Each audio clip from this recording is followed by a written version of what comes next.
नमस्कार प्रिय श्रोताओं। मैं आपका हार्दिक स्वागत करता हूं हमारे आज के विशेष पॉडकास्ट में, जिसमें हम माघ मास के शुक्ल पक्ष की एकादशी, जिसे जया एकादशी के नाम से जाना जाता है, की महिमा और व्रत कथा पर विस्तार से चर्चा करेंगे। हिंदू धर्म में एकादशी तिथि का विशेष महत्व है और जया एकादशी का व्रत सभी पापों से मुक्ति दिलाने वाला तथा मोक्ष प्रदान करने वाला माना गया है। धार्मिक मान्यताओं के अनुसार जया एकादशी का व्रत करने से मनुष्य भूत, प्रेत, पिशाच आदि योनियों से मुक्त हो जाता है। इस व्रत के प्रभाव से व्यक्ति ब्रह्म हत्या जैसे महापापों से भी छुटकारा पाता है और मोक्ष की प्राप्ति करता है। पद्म पुराण में इस एकादशी की महिमा का वर्णन मिलता है, जिसमें कहा गया है कि इस व्रत को करने से सभी प्रकार के पाप नष्ट हो जाते हैं और मनुष्य को स्वर्ग की प्राप्ति होती है। अब आइए इस पावन व्रत की कथा सुनते हैं, जो हमें इसके महत्व और प्रभाव को और गहराई से समझने में मदद करेगी। प्राचीन काल की बात है। स्वर्गलोक में देवराज इंद्र का राज्य था। एक समय नंदन वन में इंद्रदेव ने एक भव्य उत्सव का आयोजन किया, जिसमें गंधर्वों और अप्सराओं ने संगीत और नृत्य की प्रस्तुति दी। इन गंधर्वों में माल्यवान नामक गायक और पुष्पवती नामक नर्तकी प्रमुख थे।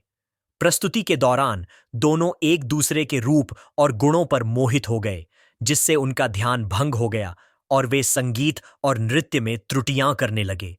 इंद्रदेव ने इसे अपना अपमान समझा और क्रोधित होकर उन्हें पिशाच योनि में जन्म लेने का श्राप दे दिया। श्राप के प्रभाव से माल्यवान और पुष्पवती पिशाच बनकर हिमालय पर्वत की कंधराओं में रहने लगे।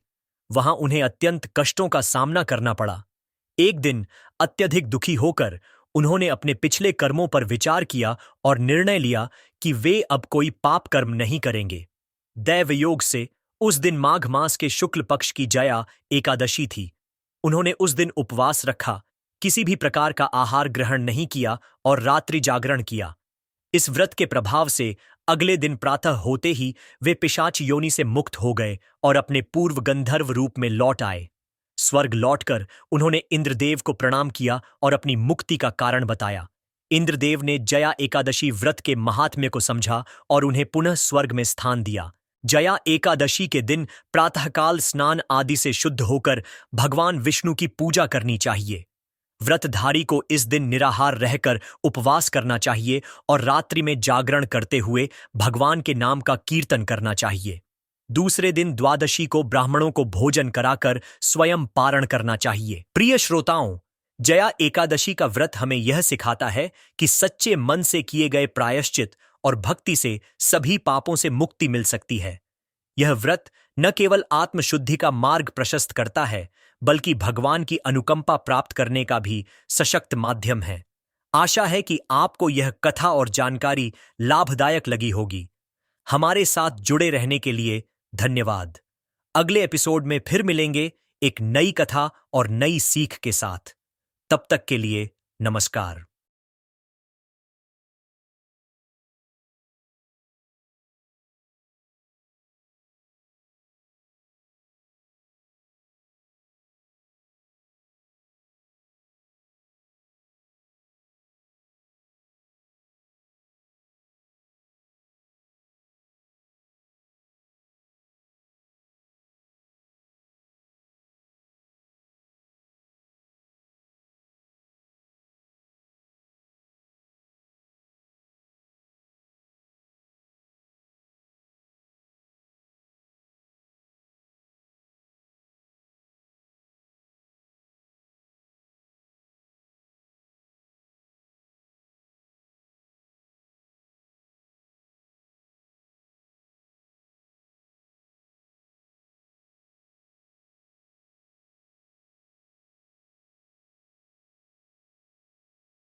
इस कथा का सार यही है कि कर्म ही भाग्य का निर्माण करता है।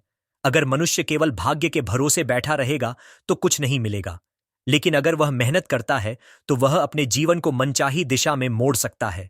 इसलिए हम सभी को यह समझना चाहिए कि भाग्य हमारे कर्मों से जुड़ा हुआ है।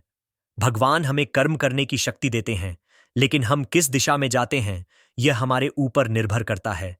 अगर हम सोचते हैं कि सब कुछ पहले से तय है और कुछ नहीं बदला जा सकता, तो यह हमारी सबसे बड़ी भूल होगी।